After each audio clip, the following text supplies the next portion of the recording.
आगे बढ़ते हैं और अमेरिका में बायोसिक्योर एक्ट को मंजूरी से फार्मा शेयरों में आज अच्छी खासी तेजी देखने को मिल रही है।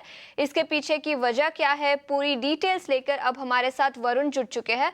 वरुण, बताएं पूरी डिटेल्स और इसके चलते एनालिस्ट का क्या मानना है और कौन सी लिस्टेड कंपनियों पर इम्पैक्ट दिखाई दे सकता है।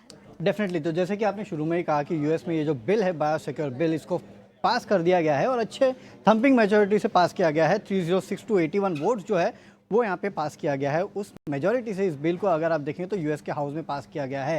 हालांकि अभी भी और 2 अप्रूवल लगेंगे, जिसमें एक सेनेट का अप्रूवल लगेगा, फाइनल अप्रूवल, उसके बाद ये लॉ बनेगा। लेकिन हाँ, फिलहाल जो पहला स्टेप था इसकी तरफ वो ले लिया गया है। और इस बिल के तहत अगर आप देखेंगे तो जितने भी यूएस की कंपनीज थी उनको कहीं ना कहीं प्रतिबद्ध किया गया है कि चाइनीज़ बायोटेक कंपनीज जो है उनके साथ आप काम नहीं करेंगे। बेसिकली अगर आप देखेंगे तो नेशनल सिक्योरिटी के चलते इस तरह का कदम जो है वो यूएस में उठाना पड़ा है।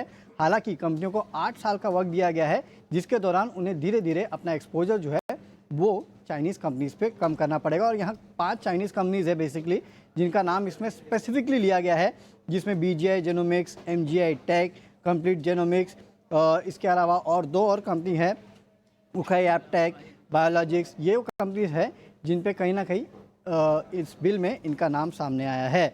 अब देखिए इसका इम्पैक्ट क्या है, क्योंकि ये जो कंपनीज है बेसिकली अगर आप देखेंगे तो यूएस की कंपनी से करीब 4-5 बिलियन डॉलर के आसपास का सालाना कामकाज जो है वो करती थी। तो इसके चलते दुनिया भर के बाजार में ये एक अपॉर्चुनिटी खुल जाती है और इसमें इंडियन कंपनीज जो है उनको भी फ़ायदा होगा, खासकर सीडीएमओ कंपनीज जो है उनको फ़ायदा होगा। हालांकि 2 से 3 साल का समय लगेगा कोई सिग्निफिकेंट इम्पैक्ट देखने के लिए, लेकिन हाँ, शुरुआत इसकी हो सकती है और पॉजिटिव शुरुआत जो है वो होगी। और इसमें सबसे ज़्यादा फायदा उन कंपनियों को होगा जिनका मैन्युफैक्चरिंग बेस इंडिया के बाहर है, खासकर यूरोप और यूएस में जिनका मैन्युफैक्चरिंग बेस है उनको सबसे ज़्यादा फायदा होते हुए नजर आएगा। जैसे कि पिरामल फार्मा हो गया, जुबिलेंट फार्मोवा हो गया, डीवी, सिंजिन, ये तमाम वो कंपनीज है जिसको इसका फ़ायदा होगा। तो पहली शुरुआत तो हो चुकी है, बिल पास हो चुका है और 2 हर्डल्स बाकी है, वो भी जिस दिन पास हो जाएंगे उस दिन ये बहुत बड़ा गेम चेंजर हो सकता है इंडिया फार्मा कंपनीज के लिए। बिल्कुल, तो पहला हर्डल पास हो चुका है, लेकिन अब अगर ये होता है कंप्लीट तो बड़ा गेम चेंजर रहेगा फार्मा सेक्टर के लिए।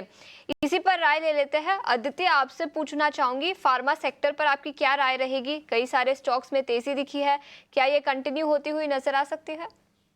बिल्कुल आशीषा, मुझे लग रहा है फार्मा फोकस में रहेगा सितंबर महीने में और इसमें ट्रेड भी लिया जा सकता है। काफ़ी स्टॉक्स है जिसमें एक अच्छा खासा हमें मोमेंटम देखने मिल रहा है। अगर हम बात कर ले कुछ स्टॉक्स की तो डीवीज लैब कुछ पिछले कुछ दिनों से एक अच्छा मोमेंटम प्ले आ रहा है, ऑल टाइम हाई के कगार पे है। अगर वो ब्रेक करता है 5400 का, मुझे लग रहा है यहाँ पे 5700 के लेवल्स देखने मिल सकते हैं। इसके अलावा और भी काफ़ी स्टॉक्स है जैसे कि नेटको फार्मा हो गया, जेबी केमिकल हो गया, सुप्रिया लाइफ साइंसेज हो गए, लुपिन, ये सारे स्टॉक्स मुझे बहुत शानदार लग रहे हैं चार्ट सेटअप पे। तो मुझे लग रहा है ये महीने सितंबर महीने में फार्मा सेक्टर्स पे थोड़ा फोकस कर सकते हैं और यहाँ पे आपको अच्छी खासी तेजी देखने मिल सकती है। कम से कम 10 से 12% या 20% तक के भी अप मूव्स देखने मिल सकते हैं कुछ-कुछ स्टॉक्स में।